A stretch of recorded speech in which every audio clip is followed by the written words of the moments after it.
मनोज जरांगे नावाच्या बावळट माणसाच्या सांगण्यावरून ओबीसीचं आरक्षण संपवणाऱ्या सरकारला जाब विचारण्यासाठी विरोधी पक्ष, सत्तेतले पक्ष, मुख्यमंत्री, उपमुख्यमंत्री, ओबीसीचे नेते यापैकी कोणीही ओबीसीच्या बाजूनं बोलायला तयार नाही.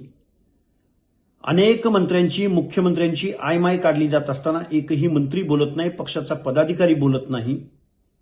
आणि महाराष्ट्रामधल्या ओबीसी, भटक्या, विमुक्त जाती जमातीमधल्या लोकांच्या मनात दहशत निर्माण करण्यासाठी मनोज जरांगे नावाचा माणूस महाराष्ट्रामध्ये धुमाकूळ घालतोय, आईमाईवरनं शिव्या घालतोय, ओबीसीच्या वेगवेगळ्या नेत्यांना शिव्या देतोय, त्यांच्या जातीला शिव्या देतोय, त्यांच्या शारीरिक व्यंग्यावरती बोलतोय.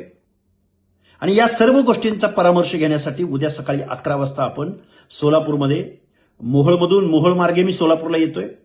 सर्व बांधवांना माझी विनंती आहे, ओबीसी विजयंती बांधवांना माझी विनंती आहे, आपल्याला आता एकीची वज्रमुठ बांधावी लागेल आणि या मनोज जरांगेला जशास तसं प्रत्युत्तर द्यावं लागेल.